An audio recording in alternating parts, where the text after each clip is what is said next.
السلام علیکم، آپ دیکھ رہے ہیں ABN نیوز اور میں ہوں لقمان علی۔ ہیڈ لائنز آپ جان چکے ہیں، بلٹن کا آغاز کریں گے۔ آغاز میں آپ کو بتائیں، وزیراعظم شہباز شریف کے زیر صدارت قومی اقتصادی کونسل کا اجلاس شروع۔ اجلاس میں صوبوں کے وزراء اعلیٰ کی شرکت۔ اجلاس میں آئندہ مالی سال کے ترقیاتی پروگرام اور معاشی اہداف پر بریفنگ دی جا رہی ہے۔ اجلاس میں وفاق اور صوبوں کے درمیان ترقیاتی فنڈز کی تقسیم کا جائزہ لیا جا رہا ہے۔ آئندہ مالی سال کے مجوزہ ترقیاتی پروگرام کا مجموعی حجم 4715 ارب روپے تجویز۔ وفاق کے لیے 1126 ارب روپے مختص کرنے کی تجویز ہے۔ صوبائی ترقیاتی منصوبوں کے لیے 3138 ارب روپے مختص کرنے کی تجویز۔ مجوزہ وفاقی PSDP میں 200 ارب روپے اضافے کا بھی امکان ہے۔ اجلاس میں رواں مالی سال 2025-26 کے ترقیاتی بجٹ اور اخراجات کا بھی جائزہ لیا جائے گا۔ صوبوں کے سالانہ ترقیاتی منصوبوں پر تفصیلی پریزنٹیشن اجلاس کے ایجنڈے میں شامل۔ وفاقی اور صوبائی ترقیاتی بجٹ منظوری کے لیے کونسل کے سامنے پیش کیے جائیں گے۔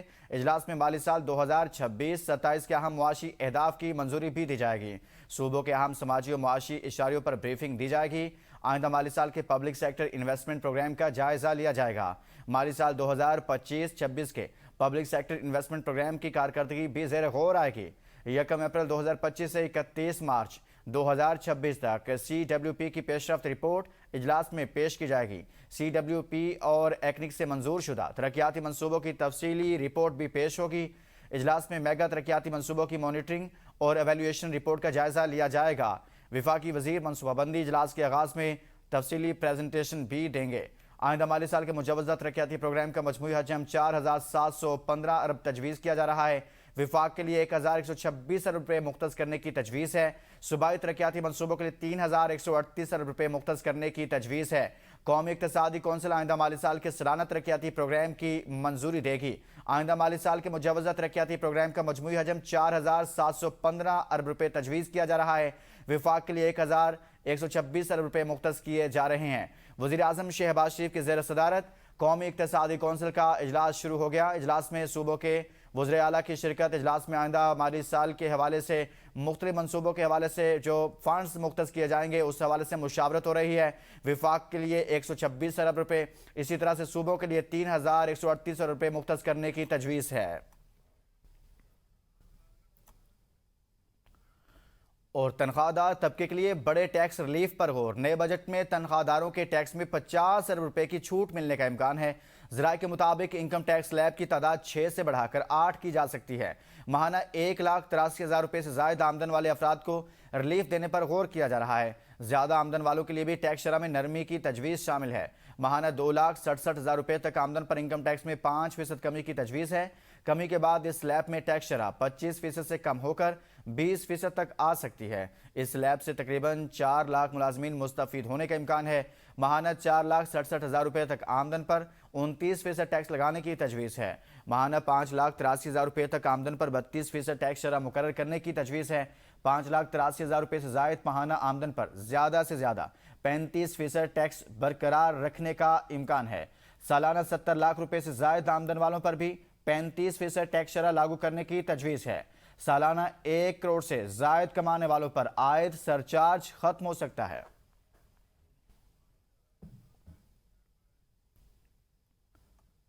سینٹ اجلاس آج شام 4 بجے پارلیمنٹ ہاؤس میں ہوگا۔ PIA ایکٹ کی 2016 کی منسوخی سے متعلق بل پر قائمہ کمیٹی کی رپورٹ پیش کی جائے گی۔ پاکستان سے ملٹی نیشنل کمپنیوں کی انخلاء اور سرمایہ کاری پر اثرات سے متعلق رپورٹ ایوان میں پیش کی جائے گی۔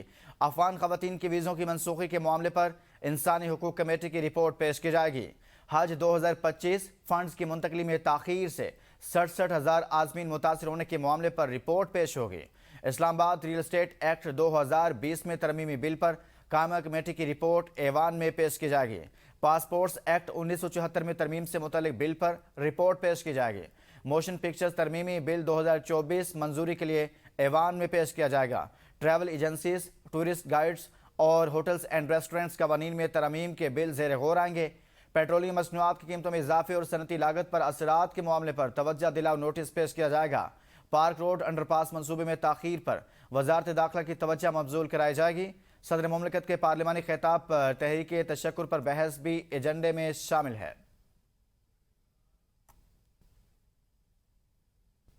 حکومت اور پیپلز پارٹی کی بجٹ ٹیکنیکل کمیٹی کا اہم مشترکہ اجلاس وفاقی بجٹ 2026-27 پر مشاورت میں اہم پیش رفت ذرائع کے مطابق وفاق اور پیپلز پارٹی کے درمیان بجٹ امور پر جاری مشاورت میں اہم معاملات پر اتفاق رائے پیدا ہونے لگا۔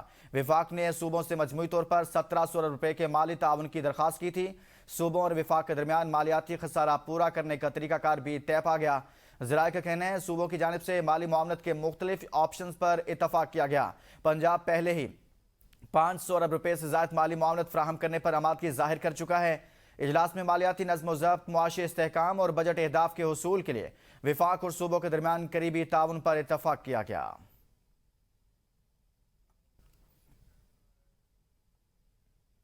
اور خبروں کی بات کریں گے۔ وفاقی آئینی عدالت میں ایرانی تیل سمگل کرنے سے متعلق کیس کی سماعت ہوئی۔ آئینی عدالت کا کسٹم پر 3 سال سے آئل ٹینکرز کو بند رکھنے پر شدید اظہار برہمی۔ عدالت نے ہائیڈرو کاربن سے بھرے آئل ٹینکرز کا لیبارٹری ٹیسٹ کرانے کا حکم دے دیا۔ وفاقی آئینی عدالت نے کہا کہ 15 دن کے اندر لیبارٹری ٹیسٹ کرا جائے۔ ٹیسٹ درست آئے تو ٹینکرز کو سیکیورٹی لے کر ریلیز کیا جائے۔ لیبارٹری ٹیسٹ کے بعد متعلقہ فورم 30 روز میں معاملے کا فیصلہ کرے۔ جسٹس حسن اظہر رضوی سربراہی میں 3 رکنی بینچ نے سماعت کی۔ جسٹس حسن اظہر رضوی نے کہا کہ 3 سال سے آتشی آئل سے بھرے ٹینکرز کسٹم حکام نے بند کر رکھے ہیں۔ کسی کے سگریٹ جلانے سے آگ لگ گئی تو کون ذمہ دار ہوگا؟ آئل ٹینکرز کو ایسے بند رکھنا کتنا خطرناک ہے؟ جسٹس حسن اظہر رضوی نے استفسار کیا کہ کسٹم حکام کے اس اقدام پر ٹینکروں کے ڈرائیور بے روزگار ہو گئے ہوں گے۔ وکیل کسٹم وسیم سجاد نے بتایا کہ آئل ٹینکرز میں ایران سے پیٹرول سمگل کیا گیا ہے۔ وکیل امپورٹر نے بتایا کہ آئل ٹینکرز میں ایرانی پیٹرول نہیں بلکہ لائٹ ایلیفیٹک ہائیڈرو کاربن ہے۔ جسٹس روزی خان نے کہا کہ یہ بڑا بزنس ہے، ہائیڈرو کاربن میں کیمیکل ملا کر پیٹرول بنا لیا جاتا ہے۔ لاہور سے خبر ہے، سگیاں 80 فٹ روڈ فیکٹری میں لفٹ گر گئی ہے۔ ریسکیو 1122 کے مطابق 3 افراد لفٹ میں سوار تھے کہ لفٹ نیچے گر گئی۔ لفٹ گرنے سے ایک شخص جاں بحق اور 2 شدید زخمی ہو گئے ہیں۔ زخمی افراد کو میو اسپتال منتقل کیا گیا ہے۔ لاہور سے یہ خبر ہے، جہاں پر لفٹ میں سوار ایک شخص جاں بحق، 2 شدید زخمی ہوئے ہیں جنہیں اسپتال منتقل کیا گیا ہے۔ حکومت نے قومی بجٹ اسکیموں کی شرح منافع میں اضافہ کر دیا۔ اطلاق آج سے ہوگا۔ قومی بجٹ اسکیموں کی نئی شرح منافع کا نوٹیفکیشن جاری۔ اسپیشل سیونگ سرٹیفکیٹ پر سالانہ منافع 12.4% سے بڑھا کر 13.6% کر دیا گیا۔ 1 لاکھ روپے کے اسپیشل سیونگ سرٹیفکیٹ پر پہلی ششماہی منافع 6,200 روپے مقرر۔ اسپیشل سیونگ سرٹیفکیٹ پر دوسری ششماہی کا منافع بڑھ کر 6,800 روپے ہو گیا۔ قومی بجٹ اسکیموں پر فائلر سے 15% اور نان فائلر سے 30% ٹیکس وصول ہوگا۔ ڈیفنس سیونگ سرٹیفکیٹ پر پہلے سال منافع کی شرح 10% مقرر۔ ڈیفنس سیونگ سرٹیفکیٹ کا منافع 5ویں سال تک بڑھ کر 67% تک پہنچ جائے گا۔ ریگولر انکم سرٹیفکیٹ پر سالانہ منافع 12.24%۔ بہبود سیونگ پینشنرز اور شہداء فیملی سرٹیفکیٹ پر منافع کی شرح 13.20%۔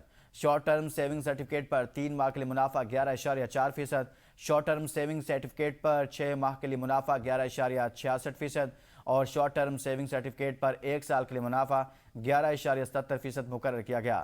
سیونگ اکاؤنٹس پر منافع کی شرح 10% برقرار رکھنے کا فیصلہ۔ اسی طرح سے سروا اسلامک ٹرم اور سیونگ اکاؤنٹس کے منافع میں بھی اضافہ کر دیا گیا۔ قومی بجٹ اسکیموں میں سرمایہ کاری کرنے والوں کے لیے منافع بخش پیکیج کا اعلان کیا گیا ہے۔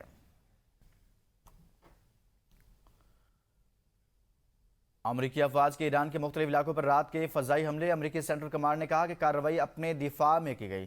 امریکی فوجی اپاچی ہیلی کاپٹر گرائے جانے کے جواب میں صدر ٹرمپ کی ہدایات پر حملے کیے گئے۔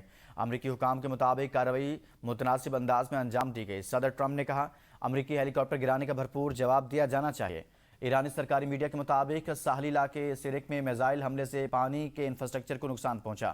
ایرانی صوبہ ہرمزگان کے مشرقی علاقے جزیرہ قشم اور بندر عباس میں دھماکے ہوئے۔ امریکی عہدیدار کے مطابق آبنہ ہرمز کے قریب ریڈار اور فضائی دفاعی نظام کو نشانہ بنایا گیا۔ ایرانی سرکاری خبر ایجنسی کا دعویٰ، تہران، میناب اور بندر عباس میں کسی بڑے نقصان کی اطلاع نہیں۔ ایران کے الزرق ایئر بیس پر میزائل حملہ۔ اردن نے 5 میزائل تباہ کرنے کا دعویٰ کیا۔ ایران کی پاسداران انقلاب نے دعویٰ کیا ہے کہ اس نے اردن کے صوبہ زرقہ میں واقع الزرق فضائی اڈے پر طویل فاصلے تک مار کرنے والے میزائل داغے ہیں۔ ایرانی حکام کے مطابق حملے میں الزرق بیس میں امریکی F-35 جنگی طیاروں کے ہینگرز اور ایک اہم کمانڈ اینڈ کنٹرول سینٹر سمیت 4 اہم مقامات کو کامیابی سے نشانہ بنایا گیا۔ اردنی فوج کا کہنا ہے فضائی دفاعی نظام نے 5 ایرانی میزائل فضا میں ہی تباہ کیے اور کوئی جانی و مالی نقصان نہیں ہوا۔ ایران کے وزیر خارجہ عباس اراغچی نے کہا امریکہ نے ایرانی عزم کا امتحان لینے کی کوشش کی۔ یہ جوابی حملہ امریکی کارروائی کا بدلہ ہے۔ اردن کا کہنا ہے وہ اپنی فضائی حدود کسی بھی ملک کو کسی دوسرے ملک کے خلاف فوجی کارروائی یا جنگی مقاصد کے لیے استعمال کرنے کی اجازت نہیں دے گا۔ چین نے امریکہ، ایران اور اسرائیل پر زور دیا ہے کہ وہ اپنے اختلافات سیاسی اور سفارتی ذرائع سے حل کریں۔ چینی وزارت خارجہ کے ترجمان کے مطابق جاری کشیدگی نے خلیجی ممالک اور پورے مشرق وسطیٰ کو متاثر کیا ہے۔ تنازعات کا حل فوجی کارروائیوں میں نہیں، امریکہ ایران مذاکرات کے اہم مرحلے پر کسی بھی فوجی تنازع کو ہوا نہیں دینی چاہیے، چین کی جانب سے موقف سامنے آیا۔ اسرائیل کو پسند آئے یا نہیں، ایران معاہدہ امریکی عوام کے لیے بڑی کامیابی ہوگا۔ امریکی نائب صدر جے ڈی وینس نے کہا امریکہ اور اسرائیل کے درمیان کئی مشترکہ مفادات ہیں، تاہم کچھ معاملات ایسے بھی ہیں جہاں ہمارے مفادات مختلف ہیں۔ صدر ٹرمپ نے اس معاملے پر واضح کیا کہ امریکہ کا بنیادی مقصد ایران کو جوہری ہتھیار حاصل کرنے سے روکنا ہے۔ اور اب کچھ دیگر خبریں۔ پاکستان کے افغانستان میں دہشت گردوں کے ٹھکانوں پر جوابی حملے۔ یہ حملے پاکستان میں دہشت گردی کے حالیہ واقعات کے بعد کیے گئے۔ وفاقی وزیر اطلاعات عطا اللہ تارڑ نے کہا کہ ان حملوں میں دہشت گردوں، ماسٹر مائنڈز اور منصوبہ سازوں کی خفیہ پناہگاہوں اور ٹھکانوں کو نشانہ بنایا گیا۔ اس کارروائی کے دوران فتنہ الخواری سے تعلق رکھنے والے 26 دہشت گرد جہنم واصل کر دیے گئے۔ کارروائیاں حالیہ دہشت گرد حملوں کے بعد خفیہ اطلاعات کی بنیاد پر کی گئی ہیں۔ اس خبر سے متعلق آپ کو آگاہ کر رہے ہیں کہ فتنہ الخواری سے تعلق رکھنے والے 26 دہشت گرد جہنم واصل وزیر اطلاعات کی جانب سے بتایا گیا۔ پاکستان کے افغانستان میں دہشت گردوں کے ٹھکانوں پر جوابی حملے جاری ہیں۔ حملے پاکستان میں دہشت گردی کے حالیہ واقعات پر کیے گئے ہیں۔ پاکستان کے افغانستان میں دہشت گردوں کے ٹھکانوں پر جوابی حملے۔ یہ حملے پاکستان میں دہشت گردی کے حالیہ واقعات کے بعد کیے گئے۔ وفاقی وزیر اطلاعات عطا اللہ تارڑ نے کہا کہ ان حملوں میں دہشت گردوں، ماسٹر مائنڈز اور منصوبہ سازوں کی خفیہ پناہگاہوں اور ٹھکانوں کو نشانہ بنایا گیا۔ اس کارروائی کے دوران فتنہ الخواری سے تعلق رکھنے والے 26 دہشت گرد جہنم واصل کر دیے گئے۔ کارروائیاں حالیہ دہشت گرد حملوں کے بعد خفیہ اطلاعات کی بنیاد پر کی گئی۔ مزید بات کریں گے نمائندہ ABN نیوز رضوان عباسی سے۔ جی رضوان، مزید بتائیے گا ان کارروائیوں سے متعلق۔ جی بالکل، وزیر اطلاعات و نشریات عطا تارڑ نے حالیہ جو دہشت گرد حملے ہیں ان کے حوالے سے پاک افغان سرحدی علاقوں میں جو دہشت گردی ہو رہی ہے اس حوالے سے بیان دیتے ہوئے کہا ہے کہ جو افغانی سرحد کے جو علاقے ہیں دہشت گردوں کے ٹھکانے، وہ جو محفوظ پناہ گاہیں ہیں ان کے خلاف مؤثر اور ہدفی جو کارروائیاں ہیں وہ کی گئی ہیں، جن میں 26 جو خارجی ہیں وہ دہشت گرد شہید اس میں ہلاک ہو چکے ہیں۔ جبکہ سوشل میڈیا پر جو جاری جو ایک بیان ہے عطا تارڑ کی جانب سے اس میں مزید یہ کہا گیا کہ کارروائیاں مصدقہ خفیہ اطلاعات کی بنیاد پر انتہائی درستگی اور پیشہ ورانہ مہارت کے ساتھ کی گئی ہیں۔ پیشہ ورانہ مہارت کے ساتھ یہ کارروائیاں کی گئی ہیں۔ بہت شکریہ رضوان عباسی۔